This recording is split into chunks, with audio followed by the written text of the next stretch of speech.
In the autumn of 1996, Cape Town was alive with the gentle warmth of the Southern Hemisphere spring. For Celeste and Morné Nurse, a young couple in their 20s, life felt full of promise. They had been married for a few years, building a modest but loving home in the suburbs. Morné worked steadily in sales, while Celeste prepared for the arrival of their first child.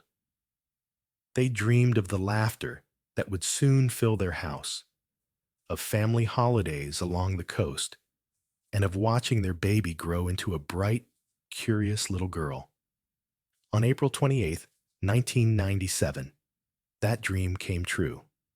Celeste gave birth to a beautiful baby girl via cesarean section at Groote Schuur Hospital, one of Cape Town's major medical centers. The newborn was healthy, with soft dark hair and bright eyes that already seemed to take in the world around her. They named her Zephany, a name chosen with care, carrying the meaning of treasured and hoped for. In those first hours, the family was wrapped in quiet joy. Morné held his daughter close, whispering promises of protection and love. Celeste, still recovering from surgery, gazed at Zephany with the kind of wonder only a new mother knows. The hospital room was peaceful. Visitors came and went, grandparents, aunts, uncles, each one marveling at the tiny miracle. Zephany slept in a bassinet beside Celeste's bed, wrapped in a soft blanket. The nurses checked on mother and baby regularly, offering smiles and reassurance. For 2 days, everything felt right. Then, on the morning of April 30th, 1997, just 3 days after her birth, everything changed. Celeste was resting, still tired from the delivery and the medications. Morné had stepped out briefly to handle some paperwork and bring back a few things from home. In that short window of time, someone entered the ward. The person appeared to be dressed as hospital staff, calm and unhurried. They approached the bassinet, lifted the sleeping infant, and walked out of the room without raising alarm. No one noticed immediately. The ward was busy, shifts changing, patients needing attention. When Celeste woke and reached instinctively for her daughter, the bassinet was empty. Panic set in quickly. Celeste called out, her voice trembling. Nurses rushed in. Alarms were raised.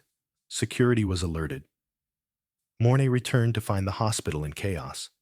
Police arriving, staff searching every corridor, every room. The news spread like wildfire through the building. A newborn had been taken. The nurses were devastated. Celeste, weak from surgery, could barely stand, yet she insisted on helping search. Morné paced the hallways, asking anyone who would listen if they had seen anything. The police launched an immediate investigation. Descriptions were gathered, security footage reviewed, though limited in those days, and appeals went out across Cape Town and beyond. Media coverage began almost instantly. Newspapers ran headlines: "Newborn stolen from hospital bed." Television stations broadcast photos of Zephany's tiny face, taken just hours after birth. Celeste and Morné appeared in interviews, their faces etched with grief and determination. Celeste spoke softly but firmly.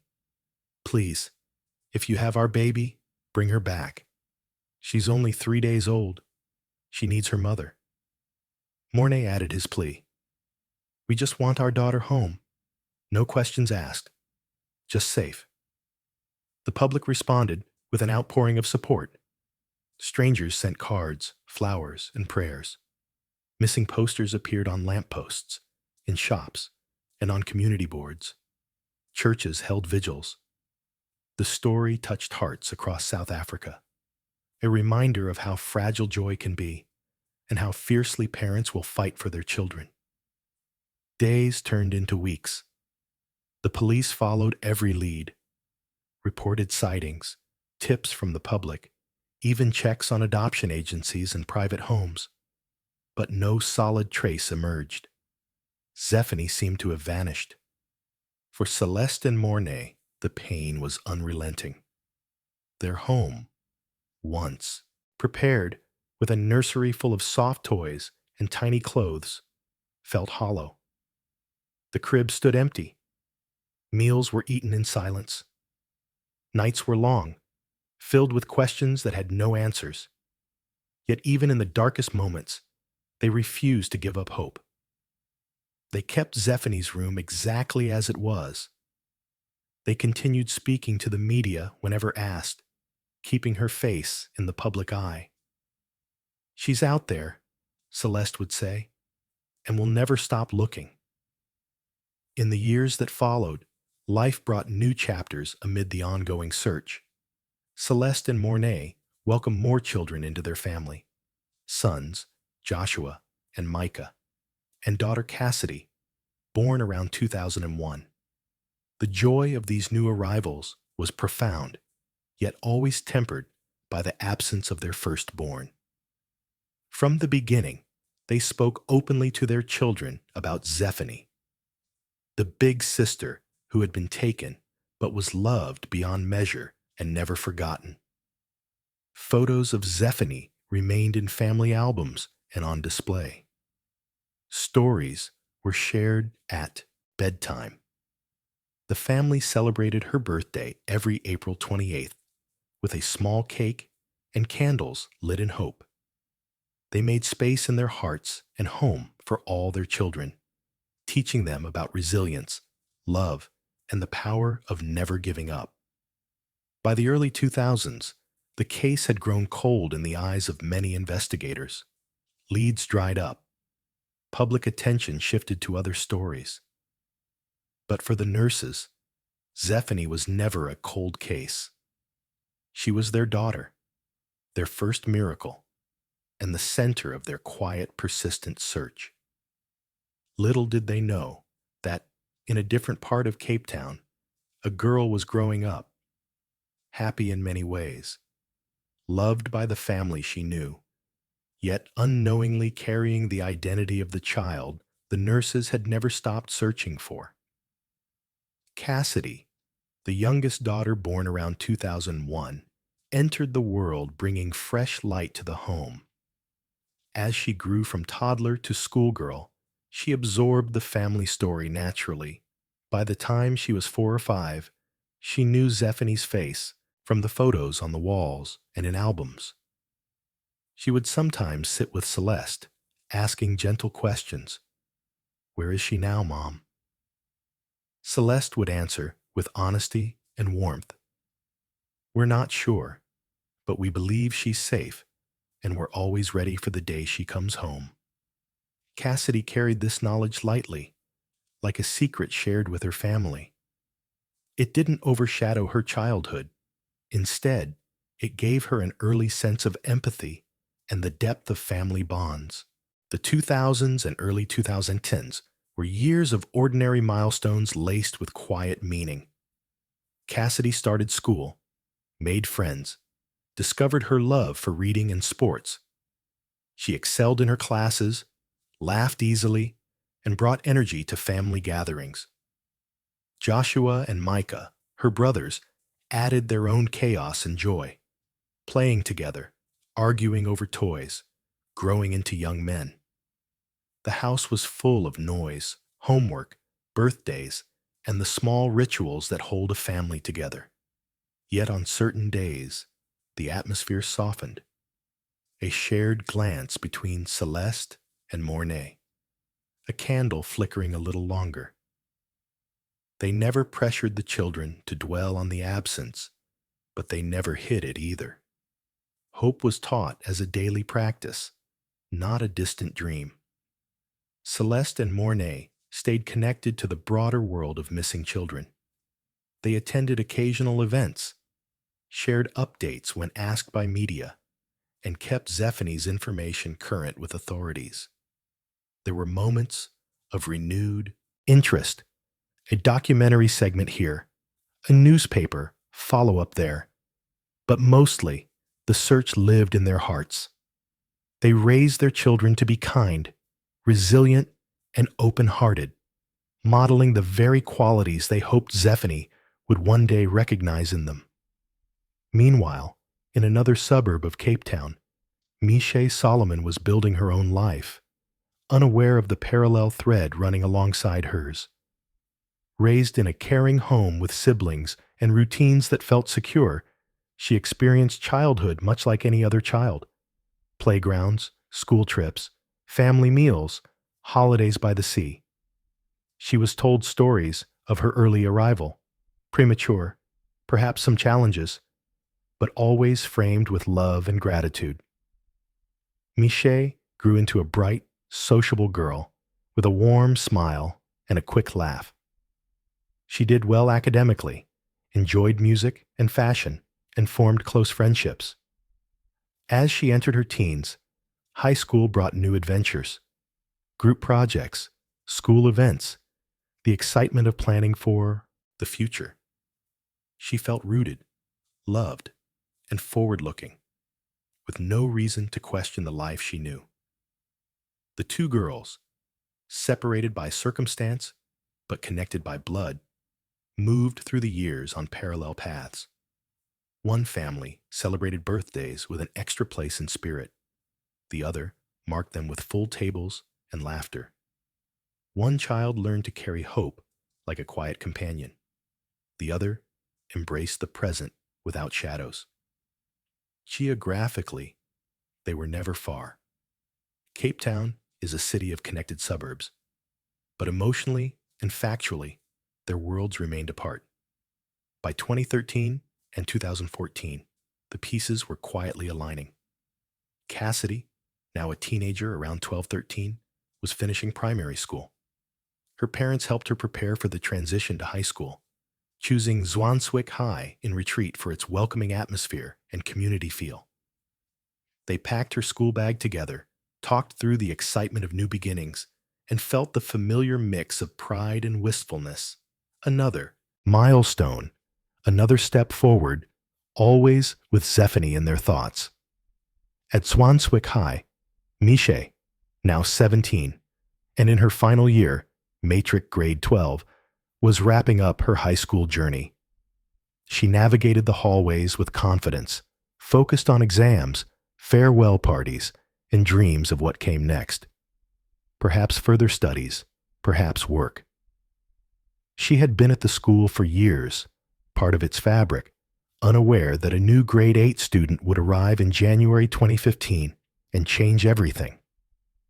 As December 2014 drew to a close, Cape Town felt the familiar rhythm of year-end, holidays, school closures, preparations for the term ahead.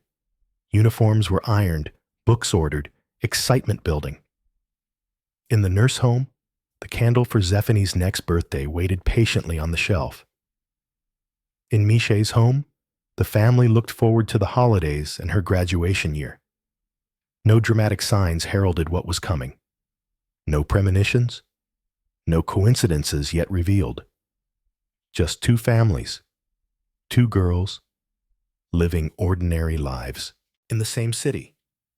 But fate, patient as hope itself, had arranged a simple meeting place. School corridors, shared breaks, a friendship born of resemblance. January 2015 arrived in Cape Town with the fresh energy of a new school year. The summer heat lingered, but the air carried the promise of routines restarting.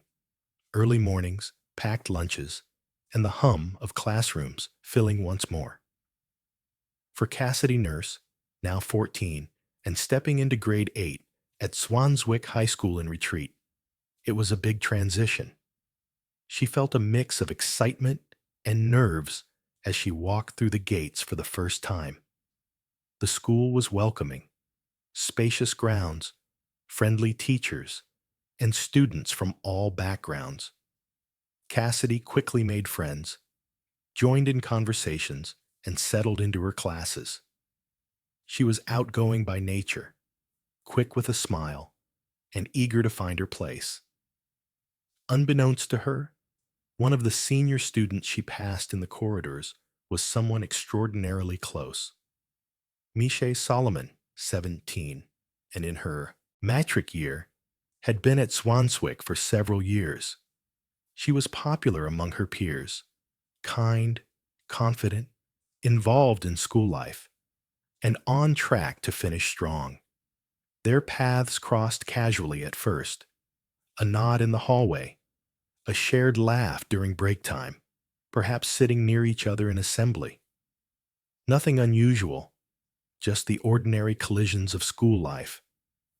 But as the weeks passed, something subtle began to emerge. Classmates and teachers started noticing. Cassidy and Miché looked strikingly similar. The same dark hair, the same shape of eyes, the same warm smile. Side by side, they could have been mistaken for twins separated by a few years. Whispers spread quietly among the students.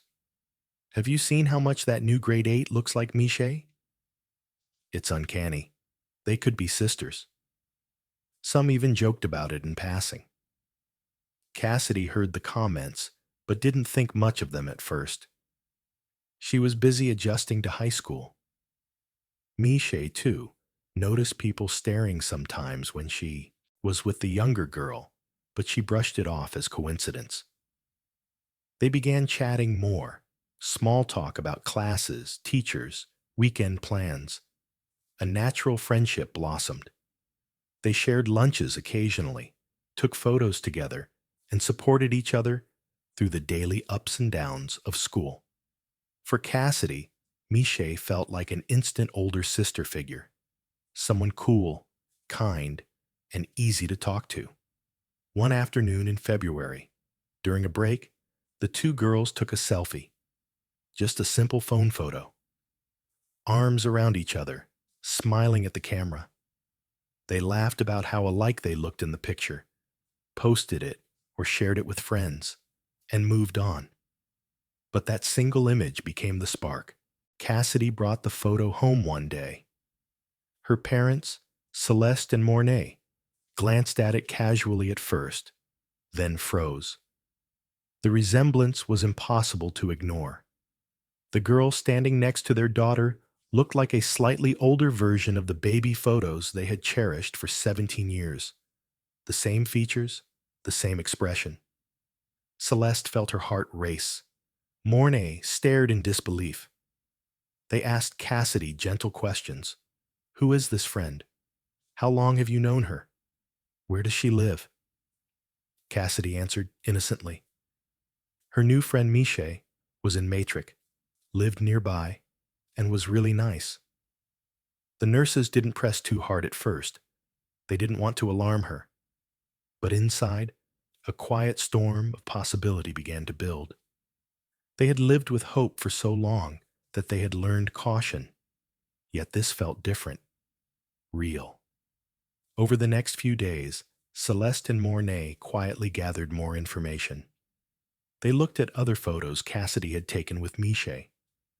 They compared them side by side with old pictures of baby Zephany. The similarities grew more striking with every glance. Birth dates aligned roughly. Miché's known birthday was April 28th, the same as Zephany's. The suburb where Miché lived wasn't far from where the nurses had searched years earlier. Piece by piece, the puzzle edges began to fit. They approached the school principal discreetly. In late February 2015, Celeste and Morné met with the principal and explained their long search for Zephany. They shared the photos and their growing suspicion. The principal, moved by their story, agreed to help carefully. No accusations were made, just a request for sensitivity and perhaps some background checks through proper channels. The school handled the matter with care.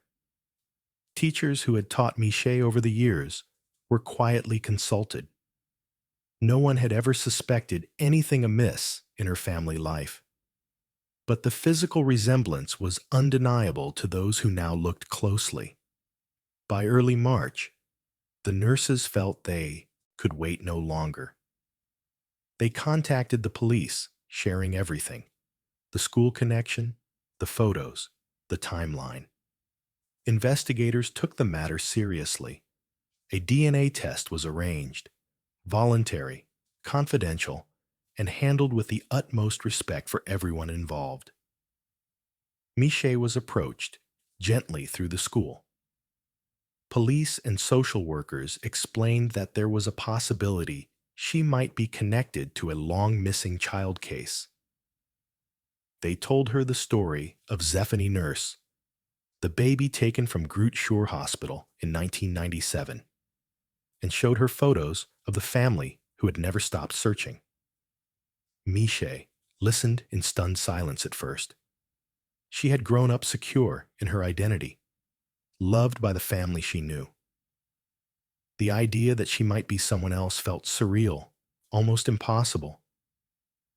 Yet the resemblance to Cassidy, the shared birthday, and the warmth in the nurse's story touched something deep inside her. With support from counselors, she agreed to the DNA test. It was a quiet, private moment.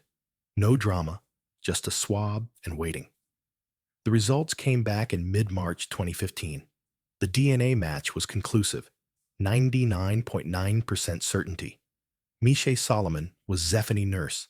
The confirmation brought a wave of emotions that words can scarcely capture. For Celeste and Morné, it was 17 years of prayers answered in a single breath. Tears of joy, disbelief, gratitude. They had never stopped believing she was alive. Now they knew she had been closer than they ever imagined. For Miché, now beginning to understand herself as Zephany, the news was overwhelming. The life she had known was suddenly layered with a new truth. She felt love for the family who had raised her, confusion about the past, and a tentative curiosity about the family who had waited for her. It was not a simple switch. It was the start of a gentle, complex journey of understanding and connection. The first meeting was arranged with care. In late March or early April 2015, Zephany, still processing her dual names, met Celeste, Morné, and Cassidy in a neutral, supportive setting. There were hugs, tentative at first, then deeper. Cassidy, who had unknowingly befriended her own big sister, beamed with recognition and joy. Words flowed slowly, stories shared, questions asked softly, laughter breaking through tears. The nurses welcomed her without pressure. They wanted her to feel safe, loved, and free to take time. Zephany began spending moments with them. Short visits, phone calls, shared meals. Bonds formed naturally, built on patience and genuine care. Cassidy and Zephany, already friends, now shared a deeper sisterhood. The family that had held space for her all those years opened their arms wide. April 28, 2015, Zephany's 18th birthday, arrived with new meaning. For the first time, she celebrated with both parts of her story present in spirit. The candle lit that year burned brighter, a symbol not just of hope deferred, but of hope fulfilled. The truth had emerged not through dramatic pursuit, but through the simple magic of school hallways, a friendship, and one innocent selfie. What had been lost for nearly 2 decades was found in the most everyday place imaginable. Yet this was only the beginning. Ahead lay legal steps, emotional adjustments, and the careful weaving together of 2 families' lives. Through it all, love, patient, persistent, and profound, remained the guiding light. The results came back in mid-March 2015. The DNA match was conclusive, 99.9% certainty. Miché Solomon was Zephany Nurse. The confirmation brought a wave of emotions that words can scarcely capture. For Celeste and Morné, it was 17 years of prayers answered in a single breath. Tears of joy, disbelief, gratitude. They had never stopped believing she was alive. Now they knew she had been closer than they ever imagined. For Miché, now beginning to understand herself as Zephany, the news was overwhelming. The life she had known was suddenly layered with a new truth.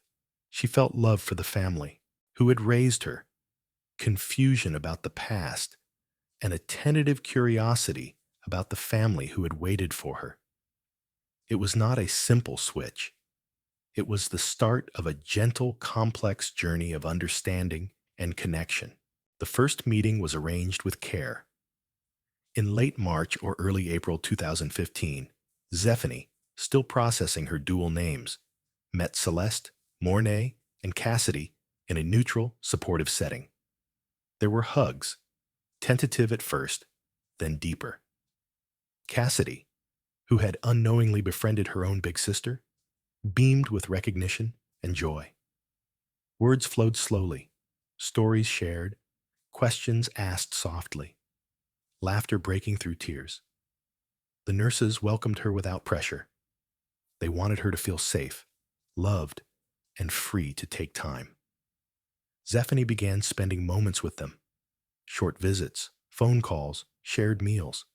Bonds formed naturally, built on patience and genuine care. Cassidy and Zephany, already friends, now shared a deeper sisterhood. The family that had held space for her all those years opened their arms wide.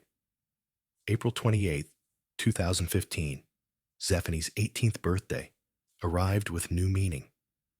For the first time, she celebrated with both parts of her story present in spirit. The candle lit that year burned brighter, a symbol not just of hope deferred, but of hope fulfilled. The truth had emerged not through dramatic pursuit, but through the simple magic of school hallways, a friendship, and one innocent selfie. What had been lost for nearly 2 decades was found in the most everyday place imaginable. Yet this was only the beginning. Ahead lay legal steps, emotional adjustments, and the careful weaving together of 2 families' lives. Through it all, love, patient, persistent, and profound, remained the guiding light. Zephany pursued her own path forward. After matric, she explored education and personal growth, supported by both families in spirit. She spoke publicly when ready, sharing her story to inspire others facing uncertainty or loss. In 2019, she co-authored a book titled Zephany, A True Story of Hope and Reunion with Joanne Jowell, detailing her experiences with honesty and grace. The book became a source of strength for many. Readers moved by her resilience, her ability to hold love for both worlds, and her message that identity can be complex, but love endures. In 2022, the documentary Girl Taken brought her story to a wider audience. Featuring interviews with Zephany, Celeste, Morné, and Cassidy, it captured the raw emotions of discovery and healing. Viewers saw not just the mystery solved, but the human side. Tears of joy at reunion, quiet reflections on loss, and the ongoing work of building relationships. Zephany's voice in the film was calm and reflective. She spoke of the challenges, but emphasized gratitude, family, and the power of hope that never wavered. Through the 2020s, the nurses remained close-knit. Celeste and Morné continued advocating for missing children, using their experience to support others. Zephany stayed connected to both sides of her life, balancing time and emotions with maturity. She occasionally shared updates publicly, reflecting on how far they had come, from a hospital theft in 1997 to a family whole again. In 2023, Lavona Solomon was released on parole after serving part of her sentence. The nurses acknowledged the news with quiet acceptance, focusing instead on their own continued healing. Zephany, now in her mid-20s, expressed her thoughts thoughtfully. The past could not be changed, but the future was hers to shape with love and understanding. By 2025 and into 2026, the family looked back with wonder. What began as a devastating loss had transformed into a testament to endurance. Zephany often spoke of the selfie that started it all, not as a dramatic twist, but as a gentle reminder that truth can emerge from the simplest moments. She and Cassidy remained especially close, their bond a beautiful full circle, friends who became sisters twice over. The story of Zephany Nurse is ultimately one of hope, triumphing over time and distance. It shows that love, when held patiently, can wait 17 years and still recognize its own. For the nurses, reunion was not the end of the journey, but a new beginning. One built on forgiveness, openness, and unbreakable family ties. In a world that sometimes feels fractured, their experience offers a quiet light. Keep hoping, keep loving, keep space in your heart. Because sometimes the missing piece returns, not with fanfare, but with a smile, a hug, and the simple truth that family finds its way home. Zephany's journey of healing has been marked by remarkable grace and emotional maturity. Even as she built a stronger bond with her biological family, she never fully severed ties with the adoptive family that raised her. She has maintained a loving and ongoing relationship with her adoptive father, Michael Solomon, the man she still regards as a central figure in her life and who walked her down the aisle at her wedding in 2023 alongside her biological father, Morné Nurse. This dual support at such a meaningful moment speaks volumes about her ability to hold space for love from both worlds. Toward Lavona Solomon, the woman who raised her for 17 years, Zephany has expressed genuine forgiveness. She has shared in interviews that she visited Lavona regularly during her time in prison, acknowledging the care and love she received growing up, even while grappling with the pain of the deception. When Lavona was released on parole in August 2023, Zephany spoke publicly with compassion.